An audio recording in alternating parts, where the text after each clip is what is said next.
Hi, buddy. Oh my goodness, hello.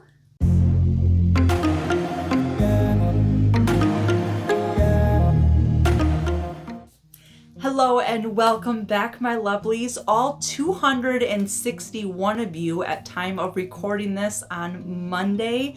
My goodness, I did not expect to reach over 250 subscribers already, especially having so few videos on my channel right now due to time constraints.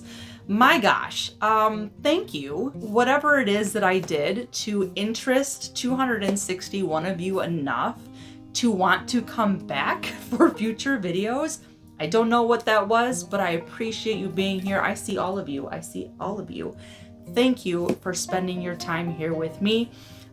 Work has gotten back to a semi-normal schedule now. There was a good couple months there, probably 3 or 4 months or so, where overtime hours were just, extra hours were just needed because of being shorthanded and being really, really busy.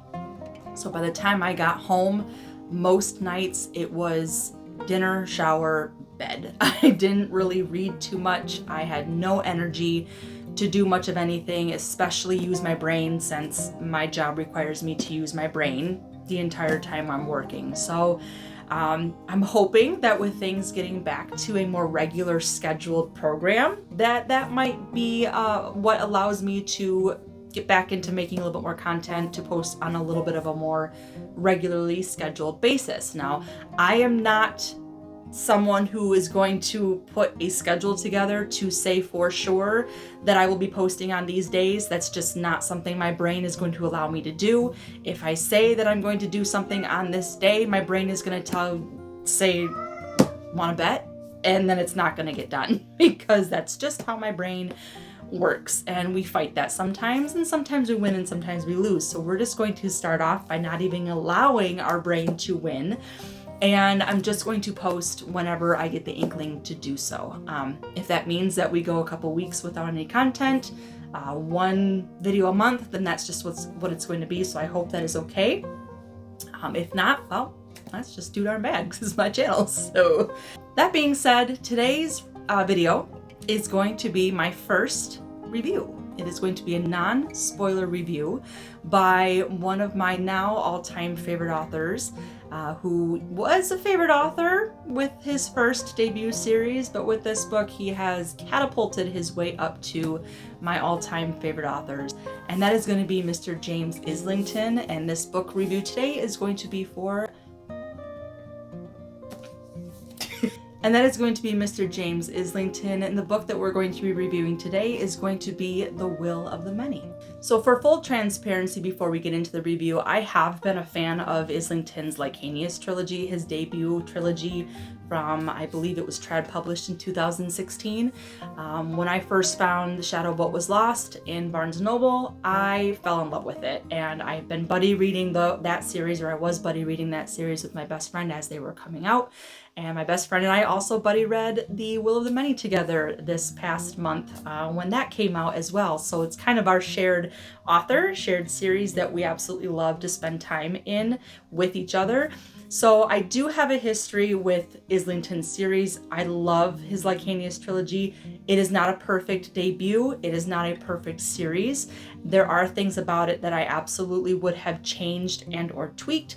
So that being said, I just want full transparency that I am going to gush over The Will of the Many, but I think I am gushing because this book legitimately deserves to be gushed about, not because of any past bias that I might have from his past series. This is literally, truly just an amazing book. So keep in mind before we even get started, that's where I'm coming from. We're just gonna ignore what's happening up here. Look, it's Monday. It's Monday evening. I've already had my full day of work. I'm exhausted. I was supposed to record this yesterday, but I'm a lazy piece of trash on Sundays, so that didn't happen. But so just, have a little grace. So The Will of the Many, as a quick backdrop, is the first in a planned series. I've been notified that It's not necessarily going to be a trilogy. Islington hasn't quite exactly said how many books he's planning in the series, but he's pretty certain it's not going to be a trilogy. So the first in a planned series, we'll say that. And it is a series that is based and inspired on Roman empires, and that is definitely seen throughout the characters and their names, places and their names, and kind of an overall structure in a way. I'm not personally a fan of anything Roman inspired. There's really not much out there these days regarding anything inspired by the Roman sort of ideal. So that was interesting. I was a little hesitant at first to pick it up because of that, but I'm so glad that I didn't let that hold me back in my overall enjoyment or even just starting the book in general, because I really think it works well. And it is not so overwhelming and over-encompassing that it's really going to put you off in just this really unfamiliar setting. It is fantasy, it's high fantasy, of course, so it is a brand new world, brand new magic, and all that entails. But when you throw in something like a Roman inspired or something specifically from a different era of our history or of the world, sometimes that can be a little off-putting for people who just aren't necessarily into that sort of thing. And I'm not necessarily into that sort of thing. So keeping that in mind, I did not think that hampered my enjoyment. Of course, I gave this a 5 stars, so it didn't hamper my enjoyment whatsoever. But this world is called Catan. And it is a Roman-inspired era based on a threefold government within the hierarchy. It is a usurper conquering government, and they have basically assimilated the entire known world at this point. The government is split into 3 parts: military, religion, and governance. And they basically control the entire hierarchy. When they went and conquered other kingdoms, other lands, they assimilated the population into their own society. And the society is based on a magic system that uses and incorporates a person's will. It's basically their essence, their soul, their life force. The more will you give away, the more you're basically shortening your life force. The more will you give away, the more powerful the person who you are giving that will to becomes. The hierarchy, again, is based on a pyramid, and so the ones at the top are the ones who receive the will from the most amount of people below them. Of course, there's fewer people on top, being that it's a pyramid, versus the people on the bottom. And it's about an 8 different level pyramid. So you have the very, very bottom, the level 8s. They receive will from no one. They are the ones who give their will away. And it is a very unique way of building a caste system within your society, right? So you have lower folks in society, and then the rest of society is basically built upon their shoulders on up the pyramid. Entering in our main character, Vis. He is a young 17-year-old orphan, orphaned from the war, and he is suddenly, out of the blue, adopted by a high-ranking political official within the hierarchy.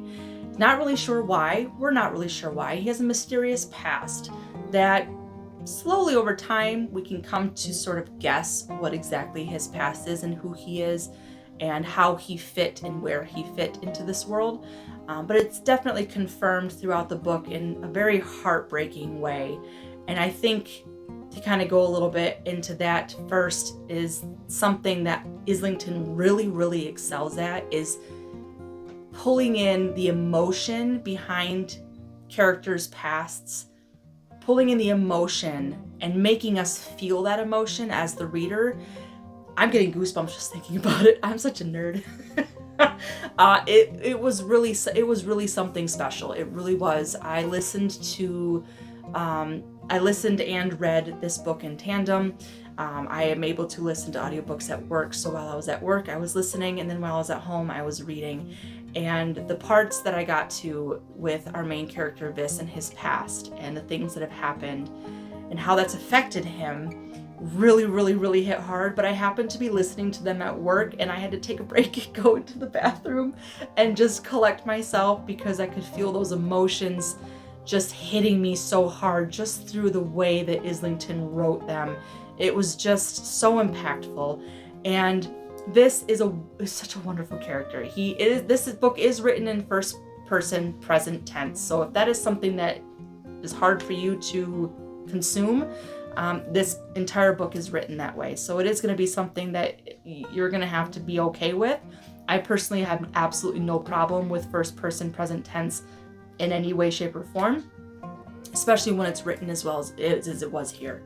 But this is our main character who has this random adoption that happens to him, and he is sort of tasked by this politician to infiltrate the academy. And the academy, this is somewhat of a dark academia story. The academy is where the top politicians of the hierarchy will send their children to rise through the ranks of their classes and to reach the elite of the elite level dominator at the end of their term, basically, to solidify a position within the political landscape, within the political sphere.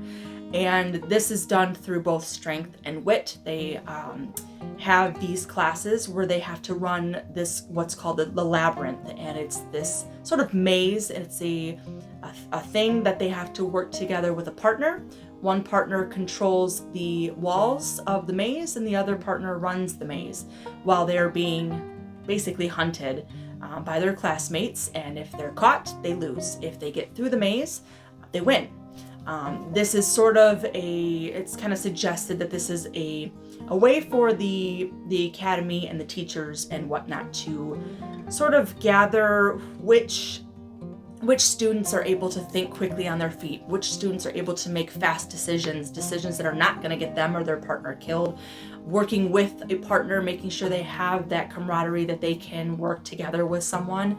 And so this is something that is really a big part of this story. And the question is why? What is the reason for this particular thing?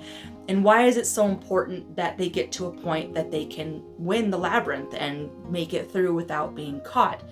And that's something that this stumbles across and figures out the why behind these things. This dark academia type setting is class section. So you start at the lowest, class 7, and then you work your way up to the highest class, class 3.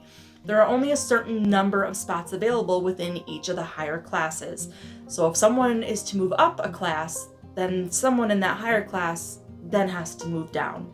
And they're ranked within these classes. So you have the best of class 3 down to the worst of class 3. And if someone were to come up from class 4, then the worst in class 3 would be kicked back down to class 4. So there definitely is some rivalry, some in school, in class sort of bickering and fighting and hard feelings if someone is kicked out. That's definitely something that our main character struggles with and has to deal with. While he's trying to rise up into the ranks of class 3, he's also trying to figure out this murderous plot, potentially done by religion. His adopted father believes that his brother was murdered, and the rest of society believes he committed suicide. In this landscape, in this society, committing suicide is one of the lowest things that you could do respectability-wise. It's just not done. And so his belief, his adopted father's belief that his brother was murdered is really not that far-fetched, but everyone doesn't believe he was murdered. So this is tasked to prove it. Prove that his, for lack of a better term, uncle was actually murdered. So throughout this story, we have sort of a murder mystery plot line going. We have the dark academia setting that's going as he's making friends, moving on up through his classes, making enemies. And when it comes down to his friends, they're some of the best part of this book, really. The friendships that Islington creates within his stories are some of the top-notch that I personally have ever read. And it's one of the reasons why I love Islington's writing so much, is because he creates such deep and strong friendships.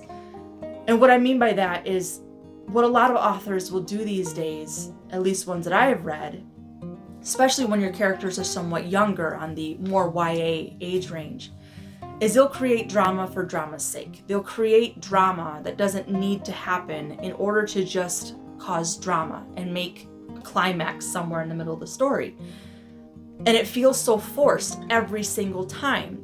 when something that's happening between our characters could just be figured out with a little bit of communication. When that communication is obviously left out by the author, it frustrates us as readers because all we want to do is see them communicate, apologize if needed, forgive if needed, and be friends. We want that friendship. And Islington does not do that. He does not create drama for drama's sake. He creates friendships that have a deep, deep-seated base, and then he works them up, and then he develops them, and he makes them blossom.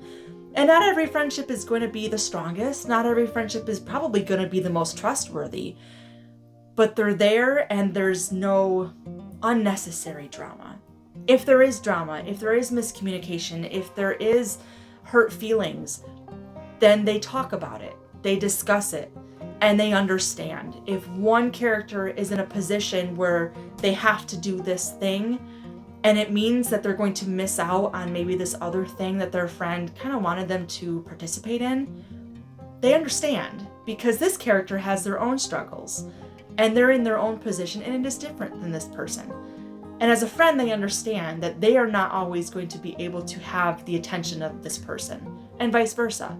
And that is so refreshing, and it's so wonderful, and strong, connected, emotionally balanced friendships is one of my favorite tropes of all time. So to see it done well here, and also have it done well with one of my favorite authors, is just, it's so wonderful. So I just really appreciate that about Islington and his writing and his characters. And that was just one of the top things of this book for me personally. It's not going to be as amazing for everyone, obviously. It's not your trope. It's not your trope. If you don't care, then you don't care. But that is something that really, really pulled me in and just made me love this story even more. Were just the wonderful friendships and the characters in general. So while the characters worked really, really well for me and the friendships that they were involved in, the plot itself was phenomenal. I mean, there was not a single moment reading this book that I thought to myself, my God, can we move a little bit faster? Holy cow, when is the next scene going to happen? Not a single moment did I stop, put that book down and say, I just need a break. I'm bored. I need to go do something else. It's a little more action-packed, a little less action-packed, what have you. Never, not a single moment reading this book. And there are quite a few authors out there who can do that, who do pacing very, very well. There are also a lot of authors out there who do not do pacing very, very well. In this instance, I think he hit it spot on. There was enough happening to where it didn't feel overwhelming. There was enough happening to keep me engaged, to keep me entertained, and to keep me excited and questioning, that I didn't ever stop and go, A, whoa, this is too much, or B, gosh, there's just not enough here.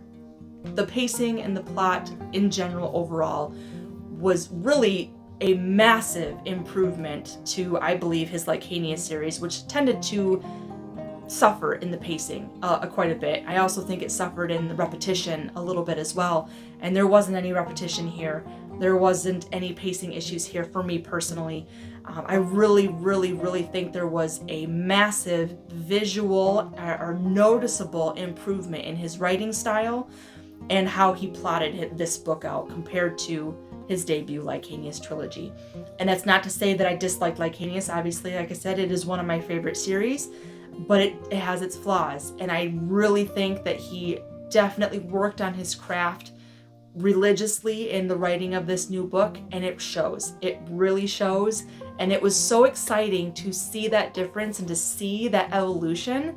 When you get to watch your favorite authors visually and on the page see their evolution and their improvement and their growth, that's so exciting. It means that they're really, really trying to hone their craft. It means they care about their craft. If you have an author that stays stagnant and doesn't improve anything and just feels like they can just dish out book after book after book in the same style, the same pacing, the same repetition, because the previous ones have sold, I don't find that entertaining. I like to see that growth. I like to see the differences.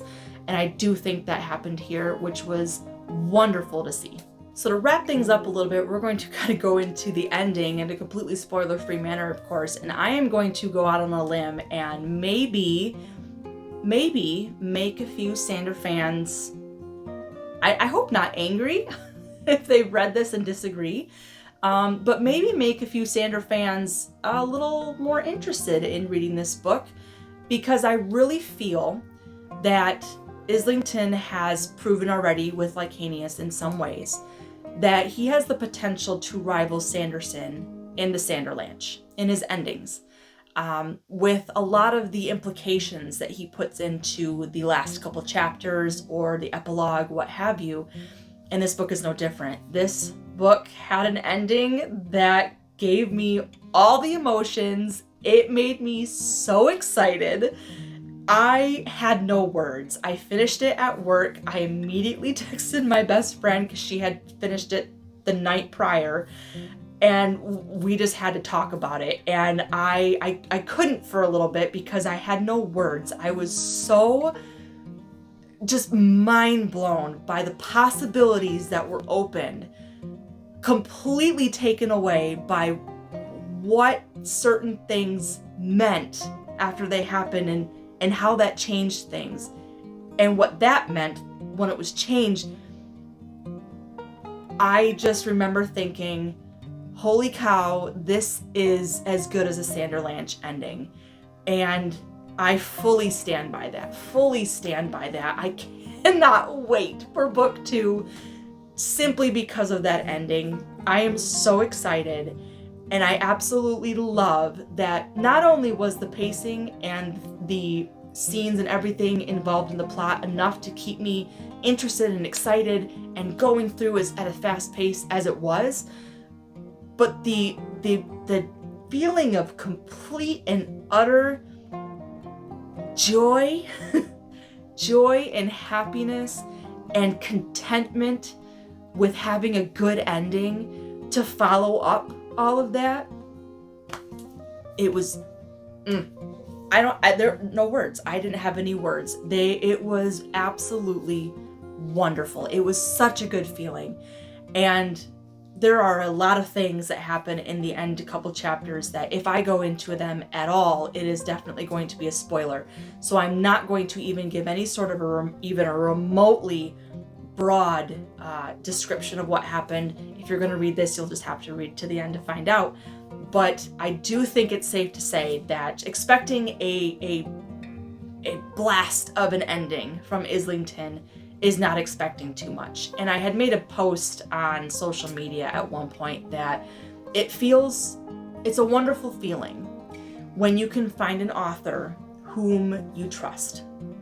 Right? It's such a good, comforting feeling when you can find an author whose works you've experienced already have instilled a level of trust in you as a reader, to where you could get halfway through a book and you could start getting a little nervous. Oh my gosh, these characters, nothing better happened to them because they're my babies.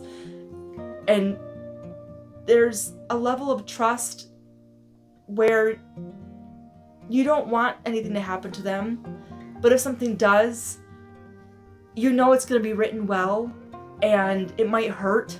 It might hurt a little bit, but it's going to be okay because you trust this author to take those things, to take those plot lines, to take those possibilities and do something with them and make them matter.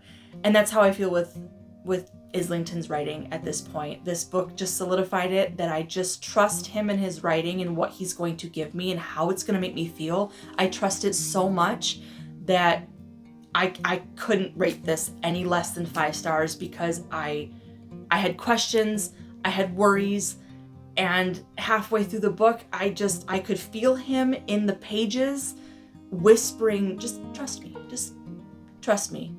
And I did. And I was not disappointed in any way, shape, or form. I was hurt. A handful of times throughout this book. I was hurt deeply a couple times throughout this book. But I still trusted him, and I'm still content with what happened and where my characters, where my babies are. I'm content, and I'm just gosh darn excited. Overall, this book is a fabulous introduction to Islington's new series. I can't imagine it's going to be too much longer before I actually reread this. It's definitely going to be reread again before book 2 comes out, so we will have a reread at some point. If there's enough people interested before book 2 comes out, heck, maybe we'll do another read along, because I will absolutely talk about this book to anyone who will listen. So again, he is now up to my favorite authors of all time. I do hope that if this review sounded in any way, shape, or form interesting to you, that you at least check it out. If you have not checked out his Lycanius trilogy, please do so. It is a fabulous debut. Again, I do think that it has its flaws. If you are able to overlook some of those flaws, they're not huge flaws in my opinion. They're there, they're noticeable. There definitely can be some, could have been some changes. But overall, it's a really solid trilogy, especially for a debut author. So if that interests you, check it out, absolutely. Pick up Will of the Many, and let me know what you think if you've read it. Have you read this book yet? It's relatively still a new release, so there are people who have finally come or have finished it at this point. Obviously, there are people who are picking it up right now, and some who are shoving it on their TBRs for future reference. But have you read it? If you have, did you love it as much as I did? Did you love it enough to gush over it, or is this just not your thing? I have currently only heard one person who it's not their thing, but it was because of the first person present tense, not because of the content or any part of the story. It was just really hard for her to get through the first person present tense, which is understandable and completely valid.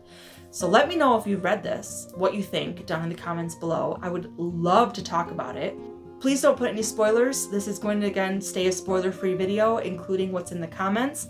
I'd like to keep it that way because there are some major things that happen that I don't want to spoil for anyone. We want to keep that excitement all the way to the end of the book for them as well. So thank you for stopping in again to all 261 of you whom I don't know why my little space has been so interesting to that many people, but I appreciate you. I appreciate you being here with me. I know some people do a special video for milestones in their subscriber count. Let me know if you'd be interested in that. It's not something I ever really considered doing because I didn't come here to create videos to gain a subscriber count. I just wanted to talk about books. So let me know if that's something that you'd be interested in, though. Maybe at, I don't know, maybe at 300, or maybe we'll just do the first one at 500 and we'll see what you guys think. So again, thank you for stopping in. I appreciate each and every one of you. Have a wonderful evening. Stay safe, stay kind, and I'll see you next time. Bye.